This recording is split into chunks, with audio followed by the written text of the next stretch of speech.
평생을 함께 살아온 사람인데 왜 가끔은 저 사람이 낯설게 느껴질까요?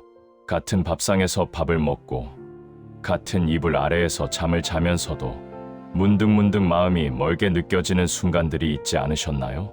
젊었을 때는 사랑이라는 이름으로 뜨겁게 타올랐던 마음이 세월이 흐르면서 어느새 재처럼 가라앉은 것 같은 기분 말이에요. 그래서 혹시 이런 생각을 해보신 적 있으신가요? 우리가 사랑했던 건가? 아니면 그냥 습관처럼 함께 살아온 건가 하고요. 오늘은 바로 그 이야기를 해보려고 합니다. 배우자와 함께 늙어간다는 것이 정말로 무엇을 의미하는지, 그 속에 담긴 사랑의 진짜 모습은 어떤 것인지에 대해서요. 독일 출신의 철학자이자 심리학자였던 에릭 프롬이라는 분이 계셨습니다. 이분은 사랑의 기술이라는 책을 통해서 우리가 흔히 생각하는 사랑의 오해를 깨뜨려 주었어요. 프롬은 이렇게 말했습니다. 사랑은 감정이 아니라 기술이며 노력이고 결단이라고요. 여러분은 혹시 사랑이 저절로 찾아오는 것이라고 생각하셨나요? 마치 운명처럼 어느 날 갑자기 번개에 맞듯이 찾아와서 평생 그 열기가 식지 않을 것이라고 기대하셨나요? 젊었을 때 우리는 대부분 그렇게 믿었습니다. 사랑에 빠지면 모든 것이 해결될 것이라고, 그 설렘과 떨림이 영원히 계속될 것이라고요.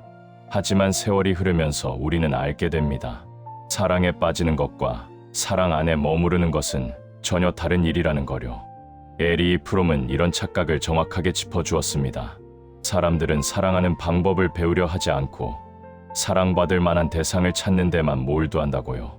마치 그림을 잘 그리고 싶은 사람이 그림 그리는 기술을 배우는 대신 완벽한 풍경만 찾아다니는 것과 같다고 하셨죠. 우리는 평생 완벽한 배우자를 기대했을지 모릅니다. 내 마음을 다 알아주는 사람, 내가 원하는 것을 먼저 챙겨주는 사람, 나를 언제나 행복하게 해주는 사람을요. 하지만 그런 사람은 세상에 없습니다. 그것은 사랑이 아니라 욕망이었거든요. 함께 늙어간다는 것은 바로 이 욕망을 내려놓는 과정이기도 합니다. 젊었을 때 우리는 배우자에게 많은 것을 원했습니다. 더 잘해주길, 더 이해해주길, 더 사랑해주길 바랐죠. 그런데 세월이 흐르면서 깨닫게 됩니다. 상대방에게 원하는 것이 줄어들수록 오히려 마음이 편안해진다는 것을요. 이것이 바로 프롬이 말한 성숙한 사랑의 시작점입니다. 성숙한 사랑이란 무엇일까요? 프롬은 이렇게 정의했습니다. 성숙한 사랑은 내가 사랑하기 때문에 사랑받는다는 원리를 따른다고요. 반대로 미성숙한 사랑은 사랑받기 때문에 사랑한다는 논리를 따릅니다. 젊었을 때 우리는 대부분 미성숙한 사랑을 했습니다. 상대방이 나를 사랑해주기 때문에, 나에게 잘해주기 때문에 그 사람을 사랑했죠. 하지만 그런 사랑은 조건이 변하면 쉽게 흔들립니다.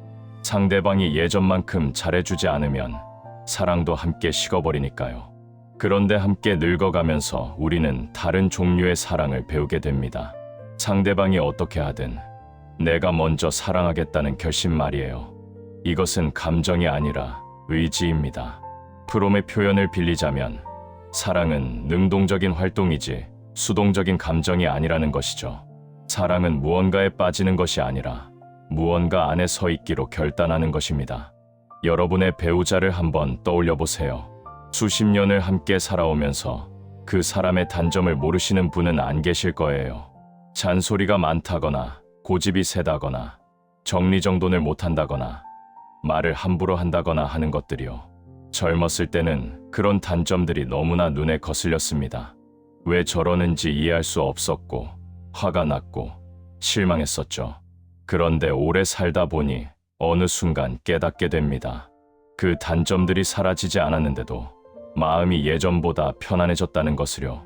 이것이 바로 함께 늙어가면서 일어나는 기적 같은 변화입니다. 상대방이 변해서가 아니라 내가 변했기 때문에 가능한 일이에요. 프롬은 이것을 관용이라고 불렀습니다. 다른 사람의 불완전함을 있는 그대로 받아들이는 능력 말이에요. 그리고 이 관용은 자기 자신에 대한 관용에서 시작된다고 했습니다. 내가 나 자신의 불완전함을 인정하고 받아들일 때 비로소 상대방의 불완전함도 받아들일 수 있게 된다는 거죠. 나이가 들면 몸이 예전 같지 않습니다. 여기저기 아픈 곳이 생기고 기억력도 예전만 못하고 체력도 떨어지죠. 젊었을 때 당연하게 할 수 있었던 일들이 이제는 힘겹게 느껴집니다. 그래서 스스로에게 실망하기도 하고 부끄럽기도 하고 서글프기도 하죠. 그런데 바로 그런 순간에 옆에 배우자가 있다는 것, 나와 똑같이 늙어가고 있는 사람이 함께 있다는 것이 얼마나 큰 위안인지 모릅니다. 프롬은 사랑의 기본 요소로 네 가지를 꼽았습니다. 보살핌, 책임, 존경, 그리고 이해입니다. 이 네 가지가 모두 갖춰질 때 비로소 진정한 사랑이 완성된다고 했어요. 그런데 이 네 가지 요소가 젊었을 때와 늙었을 때 어떻게 다르게 나타나는지 한번 생각해 보신 적 있으신가요? 먼저 보살핌에 대해 이야기해 볼게요. 젊었을 때의 보살핌은 주로 가족을 위해 돈을 버는 것, 집안일을 하는 것, 자녀를 돌보는 것이었습니다. 그런데 함께 늙어가면서 보살핌의 의미가 달라집니다. 아픈 배우자의 약을 챙겨주는 것, 병원에 함께 가는 것, 밤에 깨어 물을 갖다 주는 것이 보살핌이 됩니다. 이전에는 당연했던 일들이 이제는 서로에게 감사한 일이 되는 거예요. 두 번째로 책임입니다. 프롬이 말한 책임은 의무가 아니라 자발적인 응답입니다.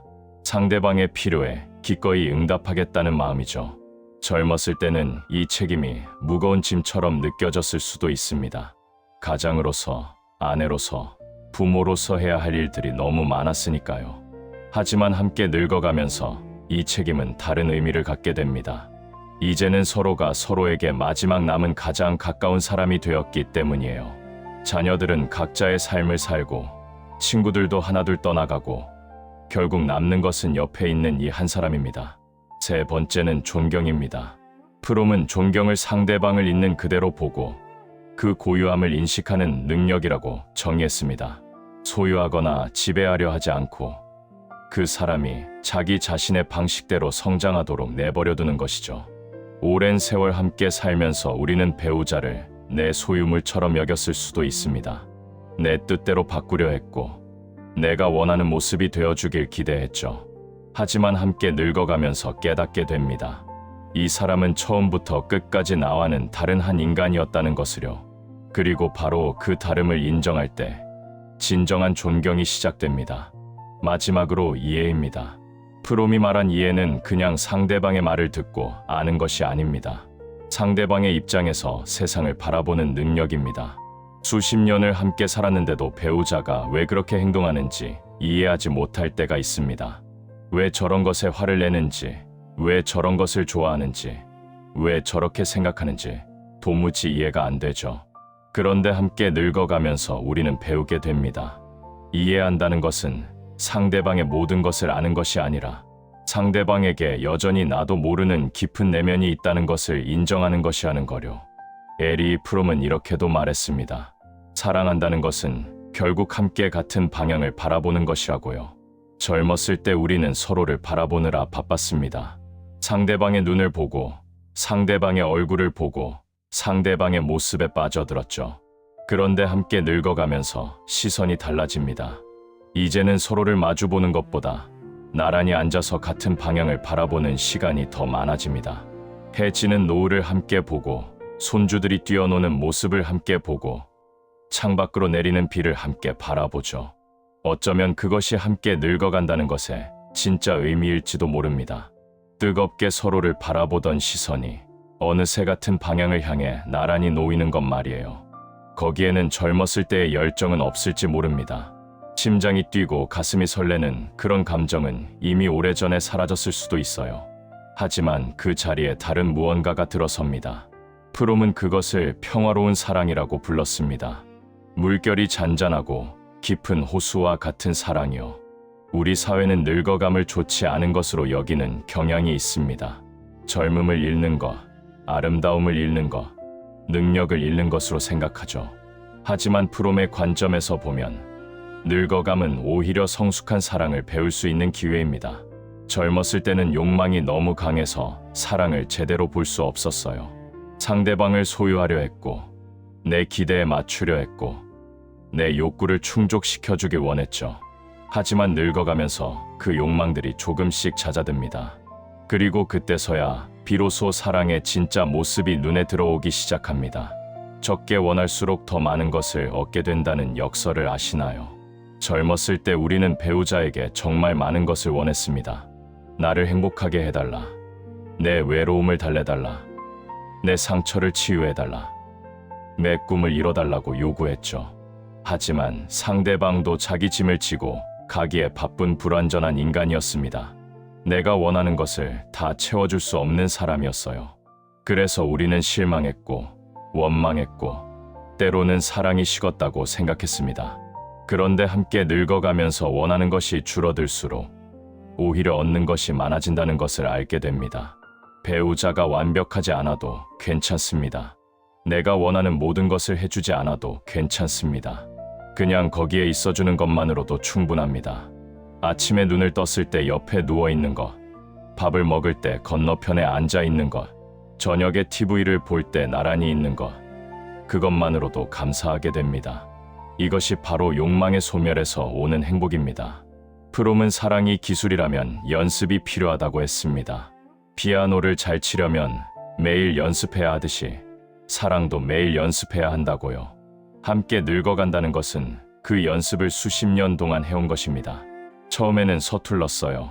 서로에게 상처를 주기도 했고 오해도 많았고 다툼도 잦았죠. 하지만 그 과정을 거치면서 조금씩 나아졌습니다. 상대방을 어떻게 대해야 하는지, 언제 말해야 하고 언제 침묵해야 하는지, 무엇을 해주면 기뻐하고 무엇을 하면 상처받는지를 알게 되었습니다. 그래서 함께 늙어간 부부에게는 말없이도 통하는 것이 있습니다. 눈빛만 봐도, 표정만 봐도, 작은 행동만 봐도 상대방의 마음을 알 수 있죠. 그것은 수십 년의 연습을 통해 얻은 것입니다. 젊은 연인들이 아무리 뜨겁게 사랑한다 해도 가질 수 없는 것이에요. 오직 세월을 함께 견뎌낸 사람들만이 도달할 수 있는 경지입니다. 물론 모든 부부가 이런 경지에 도달하는 것은 아닙니다. 어떤 부부는 수십 년을 함께 살아도 여전히 서로를 이해하지 못하고 상처를 주고 외롭게 지내기도 합니다. 같은 집에 살면서도 마음은 멀리 떨어져 있는 경우도 많죠. 그래서 프롬은 사랑에는 의식적인 노력이 필요하다고 강조했습니다. 그냥 시간이 지나면 저절로 이루어지는 것이 아니라 매일매일 선택하고 결단해야 한다는 것이죠. 지금 이 시간에도 배우자와의 관계에서 힘들어 하시는 분들이 계실 것입니다. 오랜 세월 쌓인 상처가 있을 수도 있고 아직도 이해할 수 없는 부분이 있을 수도 있습니다.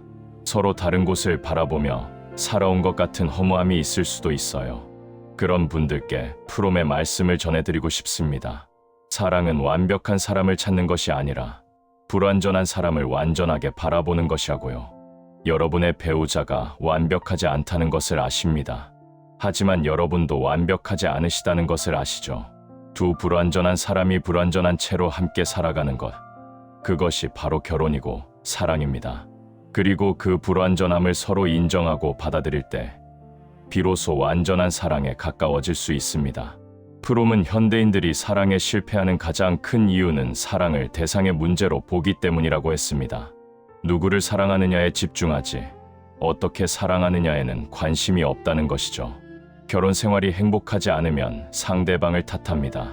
저 사람이 문제라고, 다른 사람과 결혼했으면 행복했을 거라고 생각하죠. 하지만 프롬은 단호하게 말했습니다.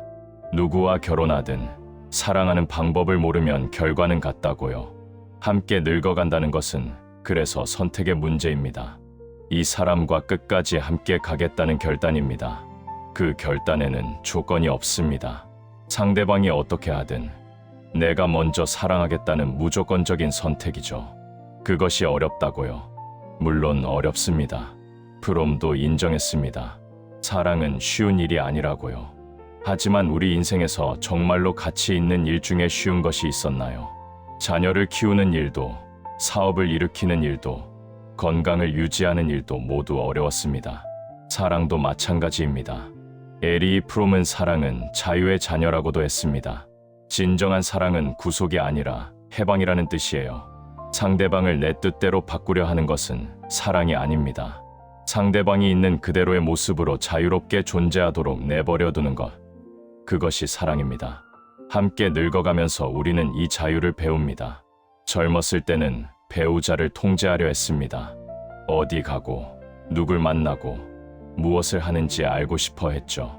하지만 세월이 흐르면서 그런 집착이 부질없다는 것을 알게 됩니다. 상대방은 결코 내 소유가 아니었다는 것을요. 그래서 함께 늙어간 부부들 사이에는 특별한 여유가 있습니다. 서로를 올가매지 않는 편안함이 있어요. 각자의 시간을 존중하고 각자의 취미를 인정하고 각자의 생각을 허용합니다. 그러면서도 가장 중요한 순간에는 함께 있습니다. 이것이 바로 자유 속의 사랑입니다. 사랑은 또한 준다는 행위에서 가장 잘 드러난다고 프롬은 말했습니다. 그런데 여기서 주의할 것이 있습니다. 프롬이 말한 줌은 희생이 아닙니다. 내가 손해보면서 상대방에게 퍼주는 것이 아니에요. 오히려 줌은 가장 높은 형태의 힘의 표현입니다. 자기 안에 있는 것을 나누는 기쁨, 자기 생명력을 표현하는 즐거움이 바로 줌의 본질이라고 했습니다. 함께 늙어가면서 우리는 이 줌의 기쁨을 배웁니다. 젊었을 때는 주는 것이 손해처럼 느껴질 때가 있었습니다. 왜 나만 주고 저 사람은 안 주냐며 억울해했죠. 하지만 세월이 흐르면서 깨닫게 됩니다. 주는 것 자체가 행복이라는 것을요. 배우자가 좋아하는 음식을 만들어주는 것, 아픈 곳을 주물러주는 것, 힘들 때 위로해주는 것, 그것들이 짐이 아니라 기쁨이 됩니다. 주면 줄수록 마음이 풍요로워지는 경험을 하게 됩니다. 그래서 함께 늙어간 부부들에게는 특별한 넉넉함이 있습니다. 서로에게 아낌없이 주면서도 비어있지 않고 오히려 충만해 보이죠. 그것은 수십 년간 주고받음의 기쁨을 체득한 사람들만이 가질 수 있는 것입니다. 여러분은 혹시 배우자에게 고맙다고 말씀하신 적이 언제이신가요? 사랑한다고 말씀하신 적이 언제이신가요? 우리는 가장 가까운 사람에게 가장 말을 아낍니다. 당연하다고 생각하니까요. 옆에 있는 것이 당연하고, 밥 해주는 것이 당연하고, 함께 사는 것이 당연하다고 여기니까 고마워하지 않습니다. 하지만 프롬은 말했습니다. 사랑은 끊임없는 주의와 관심을 필요로 한다고요. 당연하게 여기는 순간 사랑은 시들어간다고요. 함께 늙어간다는 것은 이 당연함을 감사함으로 바꾸는 과정이기도 합니다. 젊었을 때는 몰랐던 것들이 나이가 들면서 보입니다. 배우자가 얼마나 많은 것을 해왔는지, 얼마나 많은 것을 참아왔는지, 얼마나 많은 것을 포기했는지가 눈에 들어옵니다. 그래서 고맙습니다. 미안합니다. 사랑합니다. 이런 말들이 더 자주 나오게 되죠. 프롬은 사랑의 가장 큰 적은 무관심이라고 했습니다. 미움보다 더 나쁜 것이 무관심이라고요. 미움은 적어도 상대방에게 관심이 있다는 증거입니다. 하지만 무관심은 상대방의 존재 자체를 부정하는 것이에요. 오랜 세월 함께 살다 보면 무관심해지기 쉽습니다. 상대방이 무얼 하든 별로 신경 쓰지 않게 되고, 대화도 줄어들고, 각자의 세계에 갇혀 살게 되죠. 이것이 가장 위험한 상태입니다. 그래서 함께 늙어가는 것은 의식적으로 관심을 유지하려는 노력이 필요합니다. 배우자의 하루가 어땠는지 묻는 것, 요즘 무슨 생각을 하는지 궁금해하는 것, 함께 할 수 있는 일을 찾는 것, 이런 작은 노력들이 사랑을 지속시킵니다.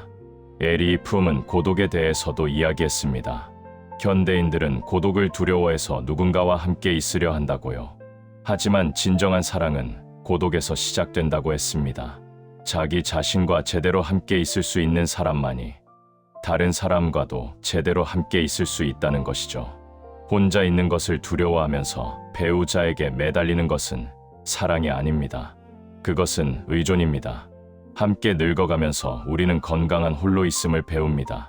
배우자가 곁에 없어도 불안해하지 않게 됩니다. 각자의 시간을 즐기면서도 함께 있는 시간을 더욱 소중히 여기게 되죠. 이것이 성숙한 관계의 모습입니다. 서로에게 기대면서도 서로 없이도 설 수 있는 두 사람이 함께 걸어가는 것입니다. 여러분의 인생을 한번 돌아보세요. 젊었을 때 사랑이라고 생각했던 것들이 지금 보면 어떻게 보이시나요? 그때의 설렘, 그때의 열정, 그때의 맹세들 말이에요. 어쩌면 많은 것들이 사랑이 아니라 욕망이었다는 것을 이제야 아시게 되었을 수도 있습니다. 상대방을 진정으로 위해서가 아니라 나를 위해서 상대방을 원했던 것일 수도 있어요. 하지만 그렇다고 해서 지난 세월이 헛된 것은 아닙니다. 그 모든 과정이 있었기에 지금의 사랑이 가능합니다. 젊은 시절의 열정도, 중년의 권태도, 다툼도, 화해도 모든 것이 있었기에 지금 이 자리에 함께 있는 것입니다. 프롬은 이것을 사랑의 성장이라고 불렀습니다. 사랑은 완성되는 것이 아니라 계속해서 성장하는 것이라고요. 함께 늙어간다는 것은 그래서 끝이 아니라 또 다른 시작입니다. 젊은 시절의 사랑이 끝나고 새로운 형태의 사랑이 시작되는 것이에요. 그 사랑은 뜨겁지는 않지만 따뜻합니다. 화려하지는 않지만 깊습니다. 요란하지는 않지만 확실합니다. 에리 프롬은 죽음에 대해서도 이야기했습니다. 사랑하는 사람의 죽음은 가장 큰 상실이라고요. 하지만 진정으로 사랑한 사람은 죽음 앞에서도 두려워하지 않는다고 했습니다. 왜냐하면 사랑은 죽음을 초월하기 때문입니다. 우리가 진정으로 사랑했다면 그 사랑은 죽음으로 끝나지 않습니다. 남겨진 사람의 마음속에서 영원히 살아 숨쉽니다. 함께 늙어간다는 것은 언젠가 헤어질 날이 올 것을 아는 것입니다. 둘 중 하나가 먼저 떠날 것이라는 것을 압니다. 그 사실이 슬프기도 하지만 그래서 더 소중하게 여기게 됩니다. 남은 시간이 무한하지 않다는 것을 알기에 지금 이 순간을 더 감사하게 됩니다. 오늘 아침 함께 마시는 커피 한 잔이, 저녁에 나누는 담소가, 밤에 손을 잡고 누워있는 그 시간이 얼마나 귀한지를 알게 됩니다. 프롬은 사랑은 신앙의 문제라고도 했습니다. 여기서 신앙이란 종교적인 믿음만을 말하는 것이 아닙니다. 상대방에 대한 믿음, 우리의 관계에 대한 믿음, 사랑의 힘에 대한 믿음을 말합니다. 이 믿음이 없으면 사랑은 지속되지 못한다고 했습니다. 함께 늙어가면서 우리는 이 믿음을 시험받습니다. 힘든 일이 있을 때, 갈등이 생길 때, 마음이 멀어질 때, 그래도 우리는 괜찮을 것이라는 믿음이 필요합니다. 지금은 어려워도 결국은 함께 헤쳐나갈 수 있을 것이라는 믿음이요.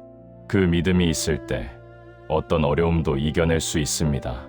이제 마무리를 하려고 합니다. 오늘 우리는 배우자와 함께 늙어간다는 것의 의미에 대해 이야기했습니다. 에리 프롬의 통찰을 빌려 사랑은 감정이 아니라 기술이고 의지이며 결단이라는 것을 살펴보았습니다. 성숙한 사랑은 상대방을 변화시키려 하는 것이 아니라 있는 그대로 받아들이는 것이라는 것도요. 함께 늙어간다는 것은 쉬운 일이 아닙니다. 수십 년의 세월을 함께 살아가면서 수많은 갈등과 오해와 상처가 있었을 것입니다. 하지만 그 모든 것을 견디고 함께 여기까지 왔다면 그것 자체가 사랑의 증거입니다.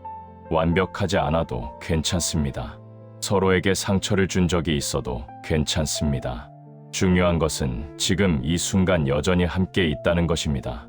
적게 원할수록 더 많은 것을 얻게 된다는 역설을 기억해 주세요. 배우자에게 더 많은 것을 요구하는 대신 있는 그대로의 모습에 감사하는 마음을 가져보세요. 완벽한 사랑을 기대하는 대신 불완전한 사랑의 아름다움을 발견해 보세요. 그러면 마음이 편안해지실 것입니다. 그동안 쌓였던 원망이 조금씩 녹아내리실 것입니다. 배우자를 바라보세요.